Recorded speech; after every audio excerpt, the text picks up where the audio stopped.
Bodhiogna. Mes frères dans la mort, je suis Bodhiogna, roi du pays nérien, roi du pays des chênes. Je suis le vieux héros martyr, le vieux Magna, dont les bras n'ont jamais connu le poids des chaînes. Quand César vint, quittant nos cabanes de bois, et laissant nos vieillards, nos enfants et nos femmes, veiller dans la tranquille épaisseur de nos bois, nous sommes allés droit à ces Romains infâmes.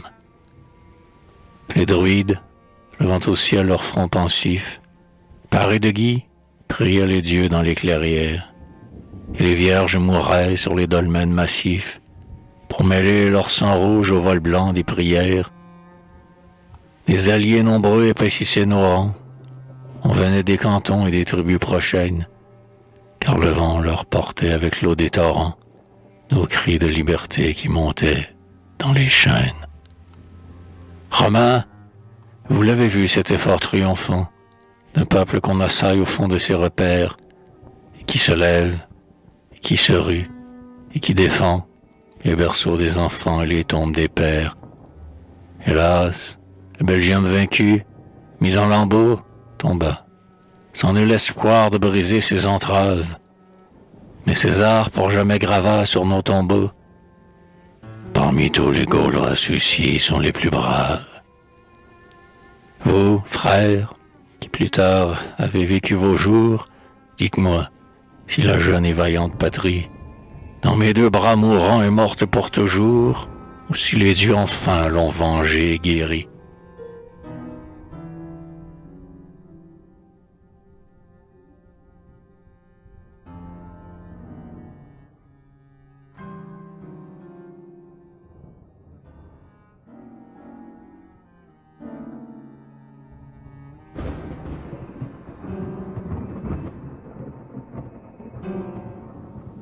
Van Artevelde. Elle s'est ranimée avec moi pour souffrir. Pauvre Flandre. Elle était comme une poitrinaire, pâle, les yeux éteints, ne voulant pas mourir, et s'abusant toujours d'un rêve imaginaire. Elle avait eu déjà de vaillants défenseurs. Bredel et de Coninck, embrassant sa querelle, avaient voulu chasser les lâches oppresseurs, pour gâter son râle, était penché sur elle. J'ai pris cette malade, ému de ses pâleurs, je l'ai montré au peuple énergique et farouche, et le peuple en un jour brisa les lits sans fleurs, sous lesquels les liards l'étouffaient dans sa couche. Flandre, tu te levas, forte et libre au soleil, et des larmes de joie emplirent ta paupière, tandis qu'autour de toi, pour garder ton réveil, se dressaient les beffrois, sentinelles de pierre. Hélas, la trahison, telle qu'un venin caché, s'insinua bientôt au fond de nos entrailles, et Roland, s'ébattant comme un oiseau lâché, fit planer son grand vol d'airain sur nos murailles. Les métiers s'arrêtant et le peuple ayant faim, les gildes du pays prirent leurs arbalètes, car il fallait pouvoir montrer jusqu'à la fin que toujours les Flamands étaient de fiers athlètes. Le vieux lion de Flandre, éveillé brusquement, pour courir au combat sorti de sa tanière, et crispant sa narine aux nerveux gonflements, belliqueux, secoua dans le vent sa crinière. Mais, égaré, trahi, ce peuple de héros, en retombant captif, me frappa de sa chaîne. Je suis mort, pardonnant leur crime à mes bourreaux, car j'avais plus d'amour qu'ils n'avaient eu de haine. Aujourd'hui, Léopold, ce que j'avais rêvé s'est accompli sans doute. Et tu viens me le dire? Tes vaillants fils ont vu mon grand œuvre achevée, et leurs mains ont cueilli les fruits de mon martyre.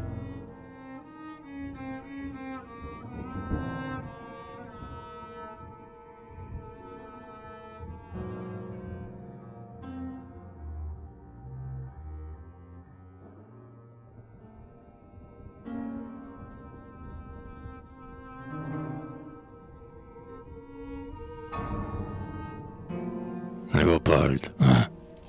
Ouais, je viens de leur part vers vous, noble héros. Vous triomphez enfin, car la moisson s'est faite. Les glaives sont déjà rouillés dans leurs fourreaux, et dans tous les foyers, tous les cœurs sont en fête. Aussi vos garde-tons et touchants souvenirs, et vos gloires y sont à tel point surveillées, que pour léguer vos noms fameux à l'avenir, on les dit aux enfants, le soir, dans les veillées.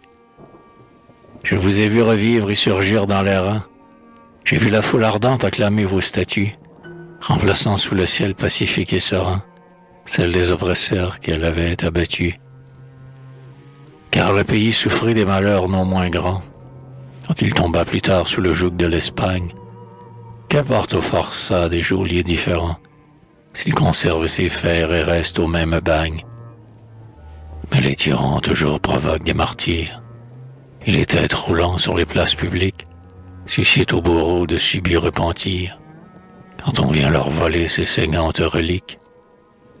De Horn et d'Egmont, vous tous morts immortels, dont le sang féconda notre sol comme un fleuve, vos échafauds rougis vous ont servi d'autel, et l'histoire a pleuré sur vous comme une veuve. 3 longs siècles après, le peuple exaspéré se révolta, dressant partout des barricades, pour tenter un effort viril, désespéré, tandis que les canons détonnaient par saccades.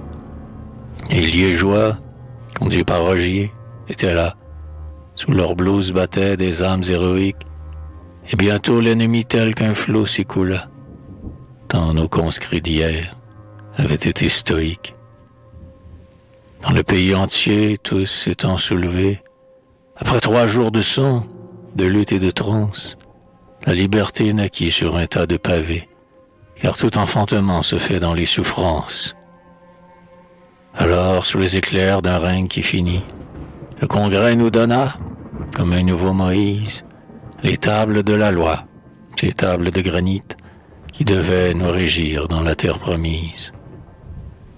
Cette charte est pour nous presque un second soleil, fécondant comme lui la contrée où nous sommes, et tous deux font mûrir, sous leurs rayons vermeils, la moisson des hippies et la moisson des hommes. Que ne pouvez-vous voir tout ce peuple content, sous notre ciel du Nord mélancolique et terne, et ces grandes cités créant et s'agitant, en pleine vie active, en plein progrès moderne. Là, Bruxelles, vers qui se tournent tous les yeux, fier sous ses bijoux et sa fine dentelle, qui montre avec orgueil ses boulevards joyeux, et ses palais sculptés, dignes de Praxitèle. Plus loin Anvers, debout sur ses nouveaux remparts, qui dans le ciel de l'art contemple ses étoiles, les vaisseaux de son port, venus de toutes parts, tous les vents du monde ont fatigué leurs voiles. Ici ses gants, le front enguirlandé de fleurs, glissant sur les métiers ses doigts blancs qui frémissent, pour rattacher les fils et fondre les couleurs, comme sur un clavier où les accords s'unissent. Là-bas c'est Liège enfin, chauffant ses hauts fourneaux, où le cuivre et le fer, façonnés sur l'enclume, vont se tordre, serpents de flammes aux longs anneaux, jetés dans la fournaise ardente qui s'allume. Au loin, sous la rougeur du soleil descendant, c'est la Meuse, qui luit comme un ruban de moire, et, reflétant ses vieux châteaux, roule en grondant, ses squelettes noircis d'un passé plein de gloire. Tandis que dans la plaine, au milieu des roseaux, tel qu'un arbre couché dont s'étalent les branches, l'Escaut grossi s'étend, ayant au lieu d'oiseaux ces navires qui font frémir leurs ailes blanches. Puis voilà les vergers en fleurs, les champs de blé, où court un frisson d'or quand le vent les agite, et là, naseaux fumants, les grands bœufs rassemblés, qui laissent l'herbe haute et regagnent leur gîte. Voilà les moissonneurs, la race aux fortes mains, qui, saluant au seuil des fermes les aïeuls, ramènent en chantant, le long des grands chemins, les pesants chariots, touffus comme des meules. Soudain voici venir dans son harnais de fer, ce coursier attelé qui flamboie et qui crache, et, menant son cortège avec un bruit d'enfer, déroule sa fumée au vent comme un panache, tandis que sur ses flancs 2 hommes, noirs démons, l'excitant, le faisant hennir par intervalles, le pousse à travers les entrailles des monts, jusqu'au seuil des hameaux et des cités rivales. Et voici que les mots, pour qu'ils soient entendus, prennent une aile et vont tout à coup par l'air libre. Le télégraphe, avec ses fils droits étendus, semble une lyre en fer où toute langue vibre. Ainsi nous débrouillons chaque jour les secrets de l'inconnu, ce sphinx qui rêve et nous regarde. Et dans l'armée humaine assiégeant le progrès, nous sommes les premiers, nous formons l'avant-garde. Le Belge est fier et libre et peut se montrer tel. Son pays est un temple, ayant le ciel pour voûte, où chacun, construisant s'aiguise un autel, s'agenouille s'il croit, reste debout s'il doute. La parole à son gré peut diriger son vol, sans jamais qu'on l'entrave ou sans qu'on s'en effraie. Et tous peuvent jeter leurs graines sur le sol, où la moisson croîtra malgré la folle ivraie. Des écoles partout se fondent à la fois, ces serres où fleurit la jeunesse robuste, et chacun peut, tranquille et libre dans son choix, y placer son enfant comme un fragile arbuste. La presse est libre aussi, cet hydre au flanc fécond, sans que cet autre Hercule effrayant, la censure, ose, dans la bataille où nous la provoquons, lui couper une tête en bravant sa morsure. Tous enfin sont égaux sous l'abri de leur loi. C'est par l'égalité que le progrès commence. Et dans leur vieux domaine, ils ont pour père un roi qui protège et défend cette famille immense. Ils vivent de la sorte, esclaves du devoir, non pas dans ce bonheur simple des patriarches, mais dans ce bonheur vrai que donne le savoir, en jetant sous le pont du progrès d'autres arches. Moi-même, j'ai vécu toujours au milieu d'eux, et tandis qu'embrasés comme au temps de Vésuve, les peuples se tordaient dans des spasmes hideux, la paix nous imprégnait de ces calmes effluves. Pareils à des rosiers refleuris au printemps, les arbres, se ranimant aux brises pacifiques, enlaçaient au soleil leurs branchages flottants, qui se couvraient de fleurs et de fruits magnifiques. On gardait les chefs-d'œuvre anciens soigneusement, sur les autels d'église ou les murs des musées, là, Vanik qui peignit sous un bleu firmament, l'agneau qu'entoure un cœur de blanche épousée.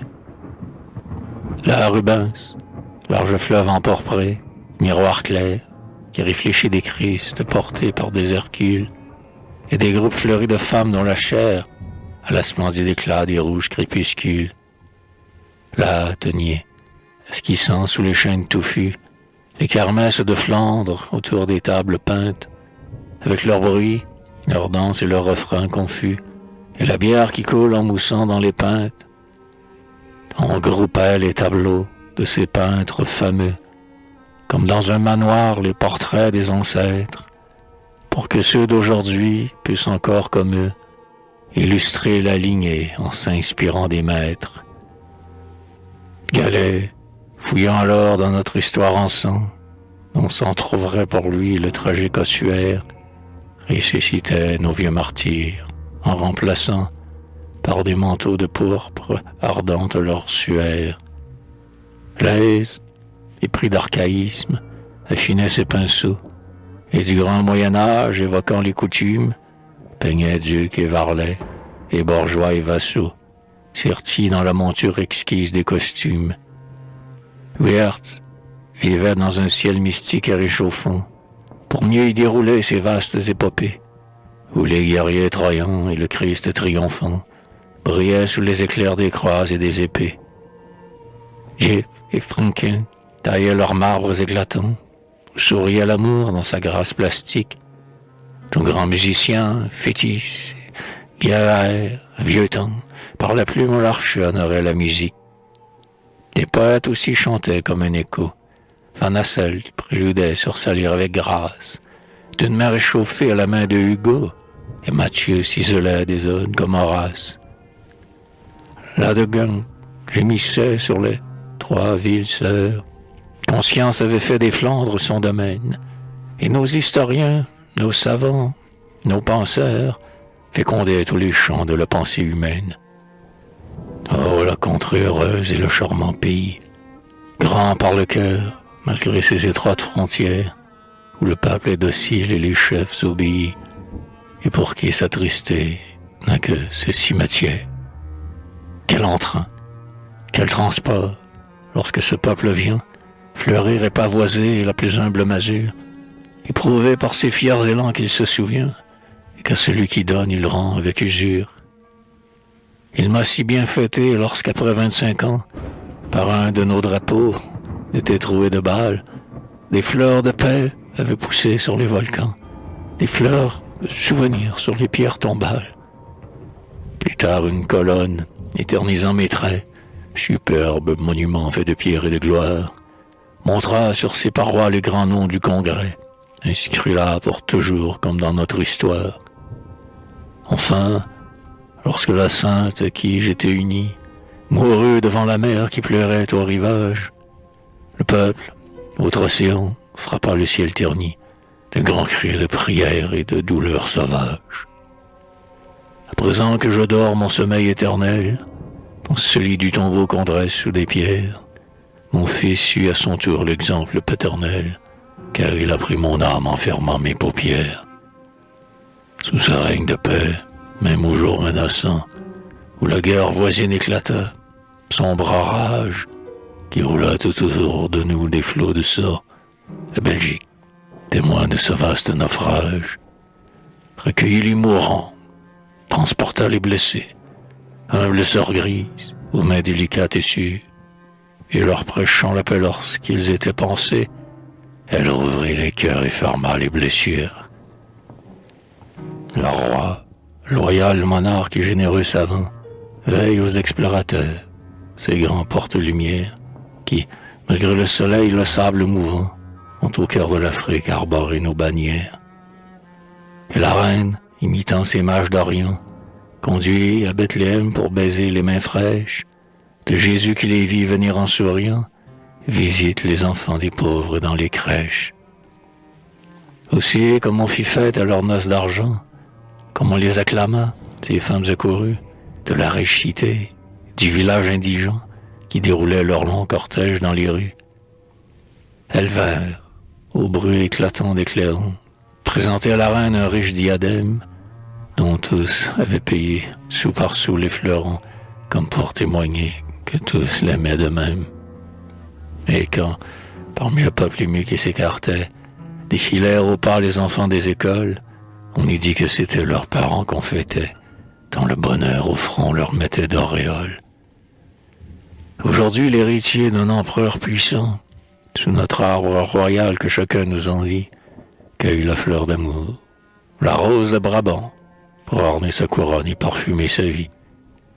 Voilà pourquoi l'histoire, avec son fier burin, gravera leurs deux noms pour qu'on se les rappelle, comme elle a buriné dans son livre d'airain, près du grand nom d'Albert, le doux nom d'Isabelle.